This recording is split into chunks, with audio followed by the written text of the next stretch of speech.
Ada yang bilang beberapa oknum hakim di Indonesia itu ada yang nggak tegas, tidak jujur, gampang dipengaruhi. Ini kenapa? Gue rasa ini karena masalah jenjang karir. Lu kalau jadi hakim jujur di Indonesia, mentok-mentoknya cuma jadi hakim anti suap. Coba lu jadi hakim gak jujur. Lu kebutuhan hidup lu meningkat, lu jadi hakim penerima suap. Nanti udah puas nerima, pengen lagi jadi hakim pencari suap. Udah mulai terkenal, kaya, mulai sombong. Jadi hakim pasang tarif suap. Tapi biar ketahuan gak mahal-mahal banget, tidak ada ditulis tarif bawah.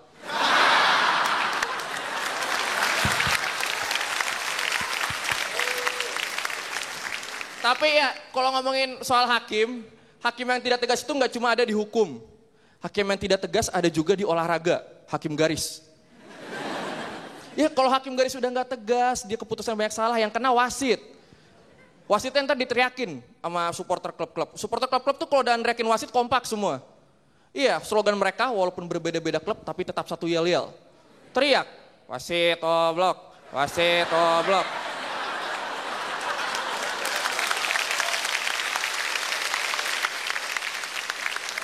Kan kasihan, kalau wasitnya minder gimana? Makanya harusnya PSSI bikin Universitas Ilmu Wasit. Jadi wasit yang mimpin pertandingan Liga Indonesia minimal lulusan S1. Kan enak kalau diteriakin, wasit oblok, tinggal dia datengin. Prit! Dia keluarin ijazah S1.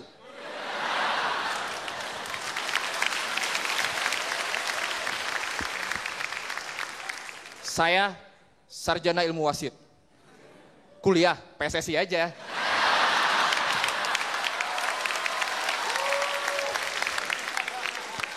Thank you Koko Ide.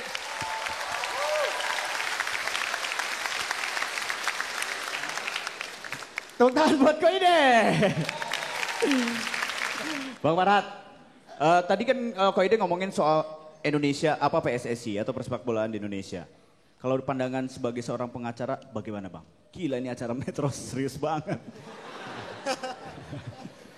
Ya, tidak ada beres-beresnya, berantem terus. Mending kita nonton acara kita ini aja. Kira. Asik! Baik, setelah kita saksikan dari Bogor, Aziz doa ibu. Ko Ide. Kemudian akan kita saksikan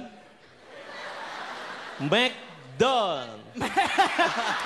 McDonald Bang, McDonald. Oke, terima kasih Bang.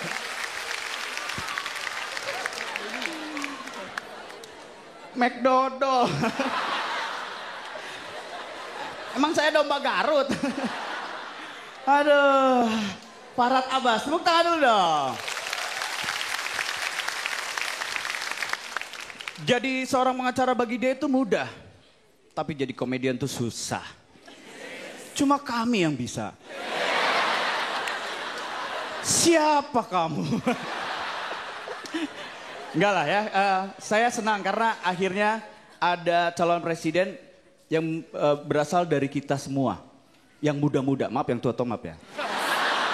Tapi nggak apa-apa Pak, jadi orang tua tuh harus bangga Pak. Karena pernah merasakan muda. Nah anak muda, emang bisa lu nanti ngerasain tua? Belum pasti. Gimana kalau keluar dari sini tiba-tiba stroke? Hargailah mereka. Makanya lulus cepat-cepat. Jangan kelamaan, keenakan buat mereka bayar terus. Wajah hukum Indonesia. Maling ayam dihukum berat, sedangkan maling duit rakyat dihukum ringan. Koruptor. Polisi. Kalau maling ayam, itu nungguin digebukin dulu ngeliatin. Terus. Baru setelah babak belur, baru dibawa. Oh stop. Mukanya udah kesini. Wah udah rusak Pak. Betul. Tapi maling duit rakyat, diamanin polisi duluan. Wah baru digebukin. Digebukin yang lapornya dia. Itu kan salah. Benar nggak?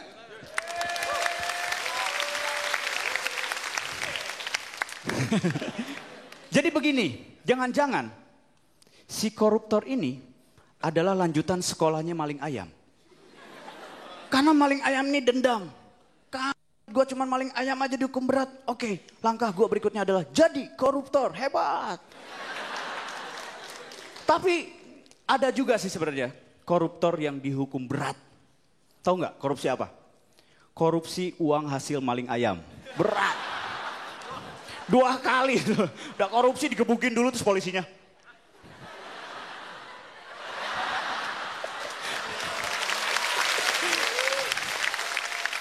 Terima kasih, saya McDanny. Terima kasih. Saya akan menilai tadi. Ya, menilai. Oke, Bang. Di sini penalaran orang tentang masalah hukum masih ragu-ragu, termasuk saya sendiri kaget. Tapi begitu perumpamannya ayam, langsung tertawa semua. Ternyata ayam ini termasuk juga bahan untuk lucu-lucuan. Oke, jadi saya cocok untuk jadi tim suksesnya Abang? Tim ayam aja. Oke, nanti kita balik lagi ya Bang ya. Kita balik lagi di sini Bang, kita balik lagi masih membahas tentang wajah hukum Indonesia karena masih ada 1 komik lagi. Jadi jangan kemana-mana, tetap di mana Bang? Stand up comedy. Battle of Comedy. Saya McDanny masih bersama Presiden Muda Indonesia, calon presiden insya Allah. Farhad Abbas. Masih di acara apa Bang? Stand up comedy. Battle of. Kita panggil langsung, ini dia Nota Slim Boy Semi. Di sini kan ada capres muda nih, Bang Farhad Abbas. Dia mau mencalonkan jadi presiden. Ini gue setuju banget, karena dari seluruh presiden yang pernah ada, Bung Karno, Soeharto, cuman dia yang paling berani. Berani sumpah pocong.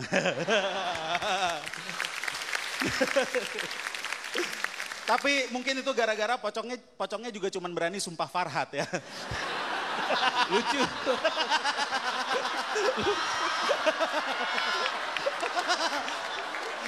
Jangan sakit hati ya Bang, ini serius.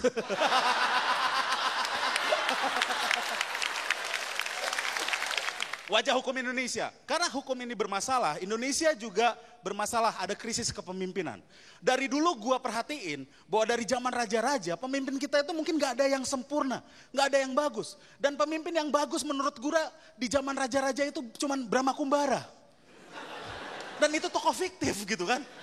Dan kalau bicara wajah hukum Indonesia, penegakan hukum yang garda paling depan itu namanya polisi. Gua gak suka sama polisi.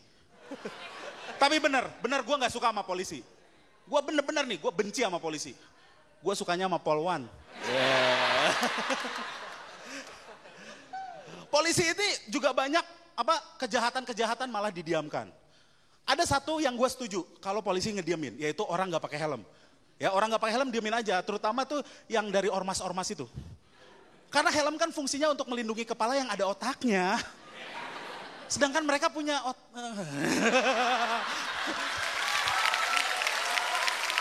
mereka nggak perlu helm. Bicara apa lagi? Lalu di TV sebelah itu ada acara namanya investigasi, menginvestigasi hal-hal yang menurut gua nggak penting, ya kan? Bakso tikus, nugget dari udang busuk, saus dari pepaya busuk, diinvestigasi doang, tapi nggak pernah ada yang ditangkap, nggak pernah. Itu kan cuma nakut-nakutin doang. Ya kalau misalnya cuma nakut-nakutin gak ditangkap ngapain kan diinvestigasi kan? Biarin aja. Ya kan? Biarin aja. Ternyata tikus itu enak gitu. Dan pelakunya itu kan ibu-ibu. Tuh pernah tuh ibu-ibu bisa membuat nugget dari udang busuk. Ini hebat nih. Ini jangan ditangkap. Ini harus dikasih hadiah Nobel. Bisa mengatasi masalah krisis pangan. Iya kan? Investigasi, hal-hal yang kecil ini penting nih, penting. Hal yang kecil, bakso tikus, nugget dari udang busuk, pepaya busuk dijadiin saus, yang kecil-kecil. Mana yang kasus-kasus besar? Senturi, Hambalang, Munir mana?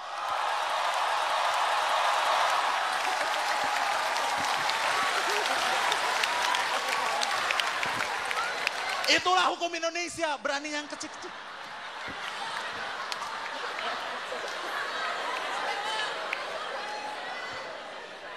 Iya kan? Di sini ada Bang Farhad Abbas. Bang Farhad Abbas, kebanyakan orang, abang udah tahu ya, banyak orang yang pro kontra terhadap abang. Ada yang gak suka ya. Ya itu mungkin tak kenal maka tak sayang ya. Jadi kalau di sini lu nggak suka sama Bang Farhad, mungkin karena nggak kenal aja. Lu kenalan lebih dalam, dari nggak suka jadi benci lu. Jangan sakit hati Bang, ini serius. Ya nggak apa-apa kalau abang terpilih jadi presiden, saya jadi menteri ya. Saya Menkominfo ya Bang. Saya bisa nginstal ulang Windows. Selamat yang sama gue Semi. Luar biasa. Gimana Bang, gimana Bang, gimana? Semangat idealisme hukumnya lebih hebat dari pengacara, bahkan lebih hebat daripada presiden. Jadi yang saya lihat tadi, apabila yang kecil-kecil disikat juga, orang yang pertama yang ditangkap itu Bapak. Karena Bapak membangunin ayam.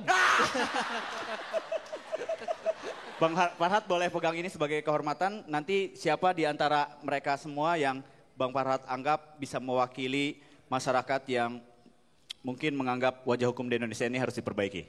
Kita berempat. Dari sebelah kiri Bang. Aji Stoibu. Koide. Semi. McDanny.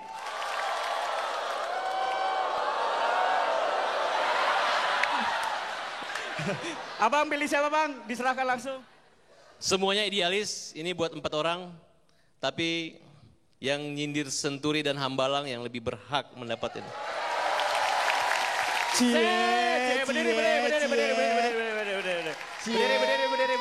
Berdiri. Ya, Indonesia itu harus seperti ini.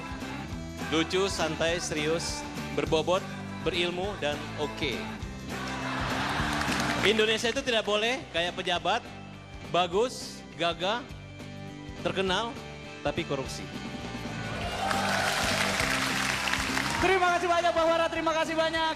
Semi, Nata Slimboy, Koide, Aji Soe McDanny, terima kasih banyak.